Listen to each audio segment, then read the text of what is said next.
Pose with the fans. Pose with the pose with the pose with the fans. Pose with the pose with the pose with the fans. Pose with the fans.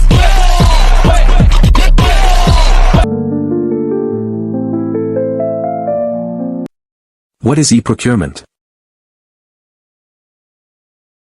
Sebenarnya, e-procurement berasal dari dua kata dalam bahasa Inggris yaitu electronic dan procurement. Maka, secara sederhana, dapat diartikan sebagai proses pengadaan barang atau jasa yang dilakukan secara daring, online, atau elektronik. Dan definisi secara panjangnya atau secara lebih kompleksnya dapat diartikan sebagai pengadaan barang atau jasa secara elektronik yang difasilitasi oleh software atau perangkat lunak atau web dan koneksi internet dengan memanfaatkan teknologi, komunikasi, dan informasi.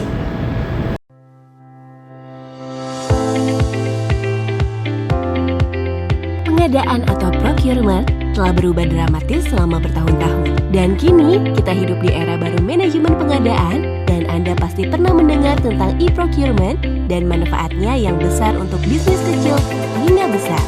Namun, sebelum membahas perbedaan keduanya, mari kita bahas pengertian dari masing-masing proses operasional bisnis tersebut.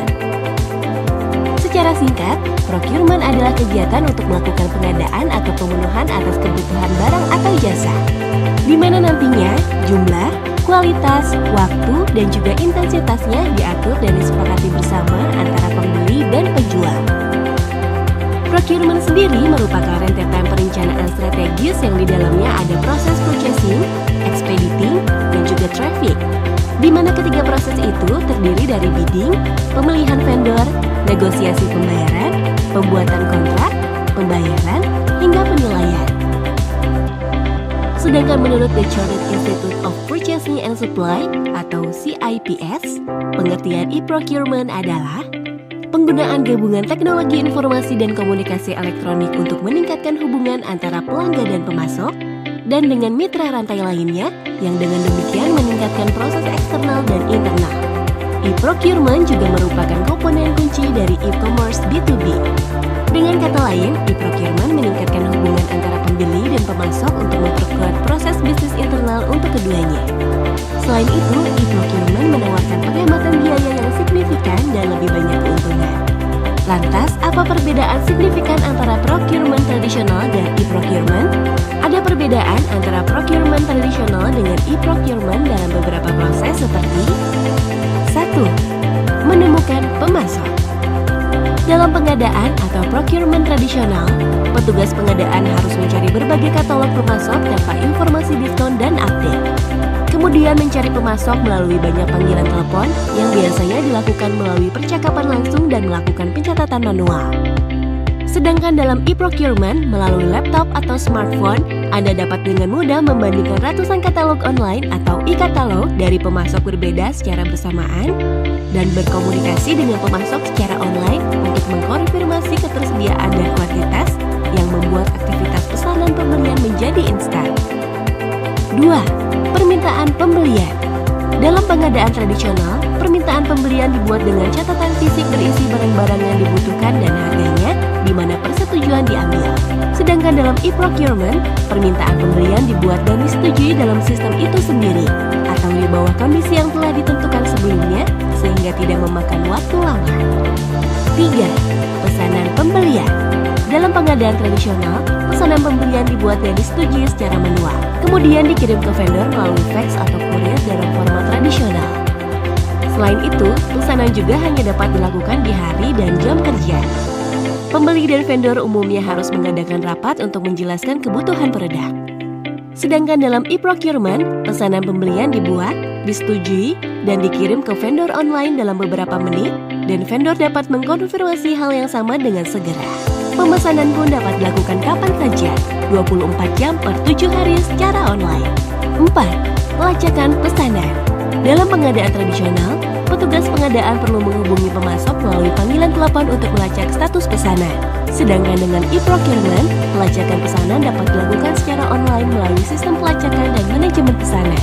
Maka dapat disimpulkan beberapa keunggulan e-procurement dibanding procurement dengan sistem tradisional secara umum adalah dapat menghemat waktu kerja, transparansi dan manajemen pengeluaran lebih baik, mengontrol budget perusahaan, koordinasi pekerjaan menjadi lebih mudah, serta tertib administrasi. Salah satu platform yang dapat Anda gunakan sebagai sistem e-procurement adalah Borong. Borong adalah platform rantai pasokan distribusi yang mampu menyederhanakan sistem pengadaan sehingga proses lebih efisien, hasil lebih cepat, dan terkendali.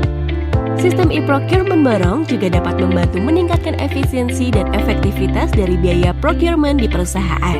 Lalu, apalagi fitur-fitur di Borong yang bisa Anda manfaatkan sebagai sistem e-procurement?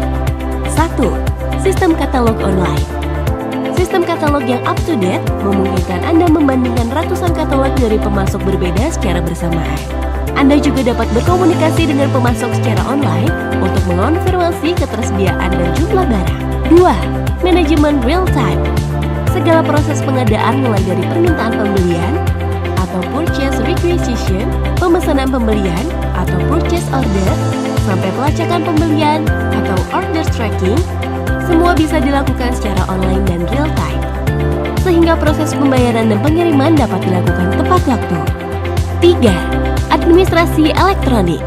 Segala dokumen mulai dari pemesanan hingga pembelian juga dapat dibuat dan disetujui di dalam sistem tanpa harus mengirimkan dokumen dalam bentuk kertas secara manual. Proses ini juga dapat dilakukan dalam 24 jam per 7 hari secara online. 4. Self-registration vendor. Pemasok atau vendor dapat mendaftarkan diri dengan mudah hanya dengan mengklik link yang Anda bagikan, di mana mereka bisa membuat toko di bawah naungan bisnis Anda. Anda bisa dengan mudah memastikan relevansi dari vendor-vendor tersebut dengan kebutuhan Anda berdasarkan penawaran dan e-katalog yang tersedia. Kemudian, Anda hanya tinggal mengecek e-katalog dari setiap vendor yang terdaftar untuk melakukan proses e-procurement selanjutnya. Mudah bukan? Selain itu, tersedianya jenis pembayaran yang variatif serta kustomisasi domain bagi pemasok di tingkatan tertentu juga merupakan beberapa keunggulan e-procurement melalui Borong. Dengan Borong, proses pengadaan bisa lebih cepat, tidak ada lagi produktivitas terhambat. Ada 4 komponen dalam e-procurement. Yang pertama ada infrastruktur. Infrastruktur perusahaan harus memadai dan terintegrasi agar dapat mencapai tujuan perusahaan. Yang kedua ada SDM atau sumber daya manusia. Dalam proses e-procurement memerlukan SDM yang memadai karena adanya aktivitas yang cukup banyak dan akan lebih baik apabila proses e-procurement mendapatkan support dari berbagai departemen dalam perusahaan. Yang ketiga ada software. Dalam proses e-procurement membutuhkan software yang memadai. Perusahaan dapat memilih menggunakan sistem online atau offline tergantung dari proses bisnis masing-masing. Dan yang terakhir adalah hardware. Hardware adalah salah satu komponen yang wajib dimiliki oleh perusahaan. Selanjutnya adalah kategori dalam pengadaan. Ada 2 kategori besar dalam pengadaan. Yang pertama, pengadaan yang berhubungan dengan pembuatan produk atau pengadaan yang berhubungan dengan produksi. Dan pengadaan yang terkait dengan operasi atau non-produksi yang mendukung operasi seluruh bisnis dan mencakup perlengkapan kantor, furniture, sistem informasi, barang MRO, dan berbagai layanan mulai dari catering hingga pembelian perjalanan dan layanan profesional seperti konsultasi dan pelatihan.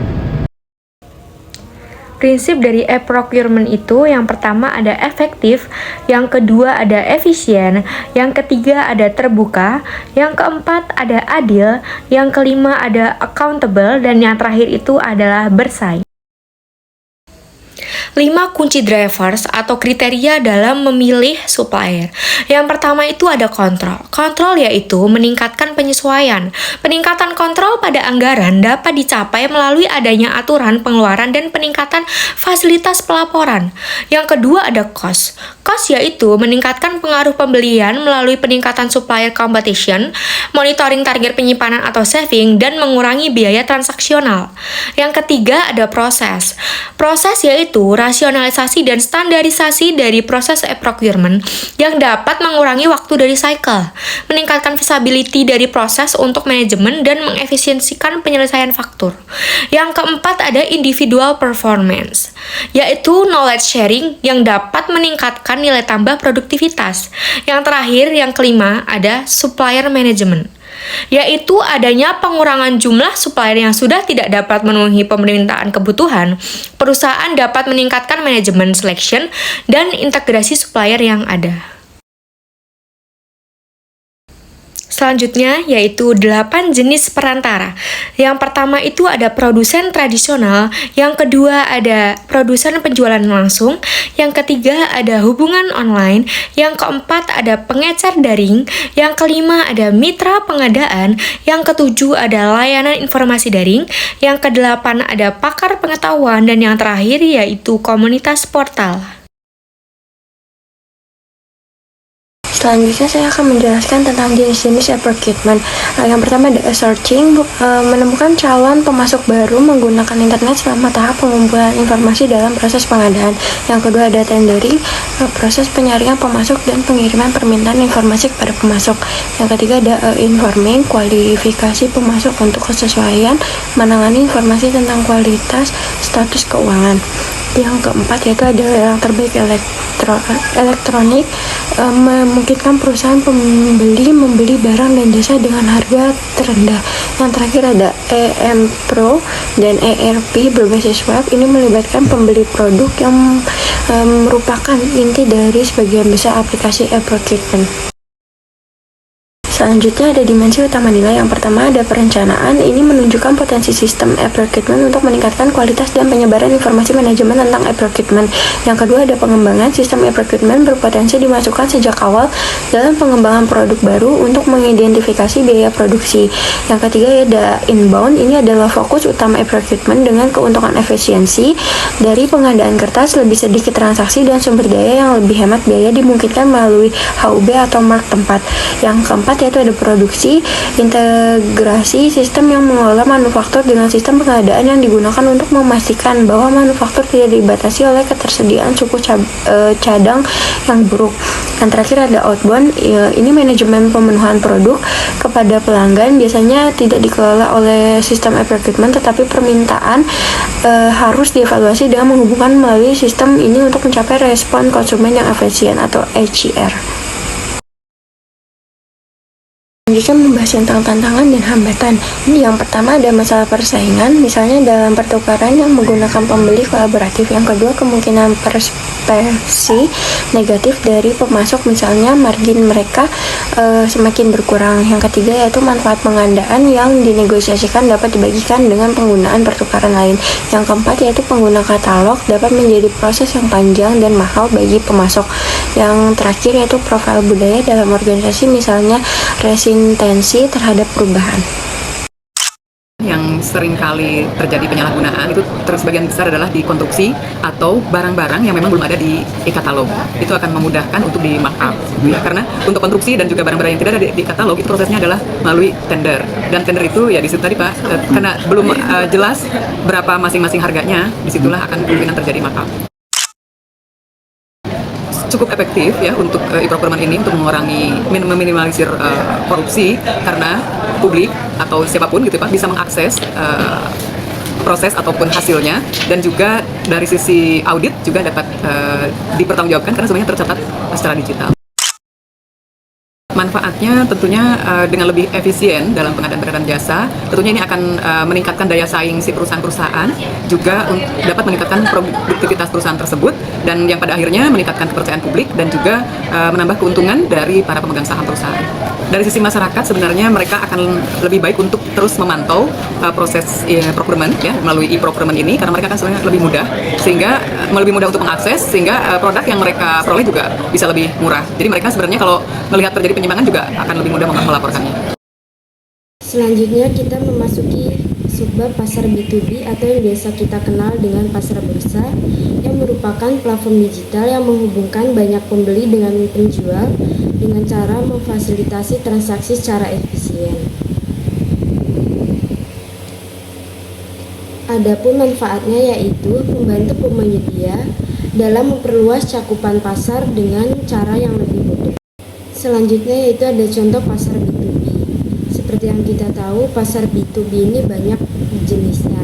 Kita ambil contoh yang pertama itu ada di dalam industri kreatif, itu bisa seperti digital agency. Lalu yang kedua itu startup, dan yang ketiga itu PH production. Lalu yang kedua kita mengambil industri teknologi. Contohnya itu seperti perusahaan yang menjual berbagai macam software akuntansi. Lalu yang terakhir itu industri fashion, yaitu dapat perusahaan yang menjual berbagai keperluan seperti benang, kain, dan lainnya. Yang terakhir yaitu masa depan dari e-procurement itu sendiri. Di masa yang mendatang, beberapa pihak menyarankan bahwa agen pemasok dan juga produk tugasnya dapat diambil alih oleh agen perangkat lunak. Adapun cara kerjanya yaitu membantu manusia dengan mengumpulkan informasi secara langsung dari internet ataupun bertukar informasi dengan agen lainnya berdasarkan parameter yang digunakan. Hai Cloudizen, ketemu lagi bareng aku, Sarah Mutia. Rencana strategi B2B marketing adalah keharusan mutlak dalam pemasaran modern hari ini. Tidak seperti pemasaran sebelumnya.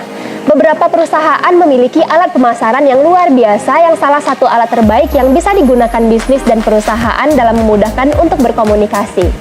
Jika biasanya membutuhkan waktu 6 bulan untuk membuat, mencetak, dan mendistribusikan brosur kamu, kini kamu dapat membuka media sosial dan segera mulai berinteraksi dengan pelanggan kamu. Simak video ini biar kamu lebih mengenal apa itu B2B marketing, strategi, serta manfaatnya untuk bisnis kamu.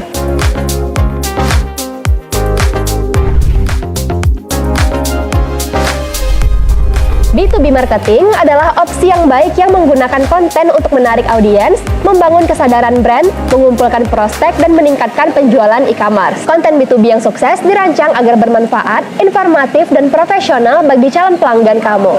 Pemasaran konten B2B hanya efektif jika kamu dapat menunjukkan kepada calon pelanggan atau pelanggan tetap tentang nilai yang dapat kamu tampilkan, yang tentunya membutuhkan strategi marketing yang perlu dipikirkan dengan matang. Idealnya, pemasaran akan mengembangkan hubungan yang berharga dengan brand kamu selama bertahun-tahun. Karena produk dan layanan B2B cenderung lebih kompleks dan mahal daripada yang dirancang untuk konsumen, maka mengembangkan hubungan jangka panjang sangatlah penting. Banyak pemasar B2B menggunakan strategi tradisional seperti menghindari pameran dagang atau mempekerjakan tim perwakilan penjualan untuk membangun dan memelihara hubungan kunci ini. Menggabungkan strategi tersebut dengan alat digital membantu kamu memasarkan ke banyak bisnis tanpa kehilangan sentuhan pribadi, dan ini adalah yang terbaik dari keduanya. Strategi pertama yang harus kamu pertimbangkan adalah tentukan pasar dan persona pembeli kamu. Ini adalah langkah yang sangat penting bagi organisasi B2B. Jika teknik B2C seringkali memiliki audiens yang lebih luas dan lebih umum, produk dan layanan B2B biasanya dipasarkan ke sekumpulan pelanggan yang berbeda dengan tantangan dan kebutuhan tertentu. Semakin sempit kamu dapat mendefinisikan audiens ini, semakin baik kamu dapat berbicara dengan mereka secara langsung dengan pesan yang relevan. Kedua, buat aset dan jalankan kampanye. Dengan rencana di tempat, saatnya untuk merubahnya menjadi aksi. Bahan penting dalam kampanye yang efektif adalah pesan yang ingin disebarkan oleh tim kamu yang biasanya terkait dengan tindakan yang diinginkan, termasuk pendekatan kreatif, informasi yang berguna, penargetan yang canggih, dan ajakan bertindak yang kuat. Ketiga, jelajahi saluran pemasaran yang akan digunakan. Dalam analisis persaingan kamu akan melihat berbagai jenis saluran pemasaran yang berhasil digunakan pesaing kamu, serta saluran yang belum mereka manfaatkan. Dengan menyelesaikan langkah-langkah sebelumnya untuk mulai membangun strategi pemasaran B2B kamu, disinilah kamu akan dapat merancang berbagai taktik pemasaran B2B kamu sendiri dan menjangkau bisnis yang kamu butuhkan. Keempat, identifikasi taktik dan saluran pemasaran B2B. Temukan audiens target kamu atau siapa saja yang benar-benar mencari produk atau layanan brand kamu. Informasi tersebut akan membantu kamu menciptakan persona pembeli dan memahami bagaimana mereka membuat keputusan pembeli, alat yang sangat berguna untuk semua jenis pemasaran. Kelima, tentukan positioning merek kamu. Pernyataan seperti siapa, kapan, mengapa, dan bagaimana identitas brand kamu atau cara brand kamu dilihat, preferensi pelanggan, rancang pernyataan promosian brand yang dapat dipercaya oleh tim dan calon pelanggan kamu sedemikian rupa, sehingga kamu sudah mengetahui kemana brand kamu akan dibawa ke pelanggan kamu. Nah, ketika strategi ini sudah berjalan dengan lancar, pastinya ini akan banyak memberikan keuntungan untuk bisnis kamu. Lalu, apa saja ya manfaat dari B2B marketing? Pertama, aksesibilitas yang tinggi. Aksesibilitas antar bisnis berarti pertukaran barang dan jasa yang saling melengkapi seperti potongan puzzle. Kamu membangun relasi untuk terhubung dan menyempurnakan proses pengembangan melalui umpan balik rekan dan pelanggan. Memiliki jalur komunikasi terbuka untuk memunculkan ide atau memecahkan masalah taktik pemasaran antar bisnis adalah kemewahan yang dilewatkan oleh mereka yang mengabaikan marketing digital B2B. Kedua, berpusat pada klien. Setiap kampanye B2B memiliki tujuan yang sama dalam hal pelanggannya. Harapannya adalah untuk memberikan dukungan yang berpusat pada pribadi kepada sesama rekan di industri untuk menjaga pintu ke klien tetap terbuka lebar. Ketiga, manajemen pertumbuhan. Ketika kamu terhubung dengan agen B2B marketing, maka kamu melengkapi bisnis kamu dengan ekuitas yang berkelanjutan. Banyak strategi mulai kuat dan gagal dipertahankan karena trik pemasaran mereka yang kuno tidak lagi sesuai dengan model bisnis. Keempat, memperluas pasar kamu. Saat kamu memilih layanan marketing digital B2B, kamu mengundang pembuat tren industri kamu ke inti tujuan yang kamu miliki. B2B marketing memberi banyak peluang untuk membina hubungan dengan klien, menciptakan hubungan simbiosis di mana semua pihak dapat berkembang. Itu dia informasi seputar B2B marketing.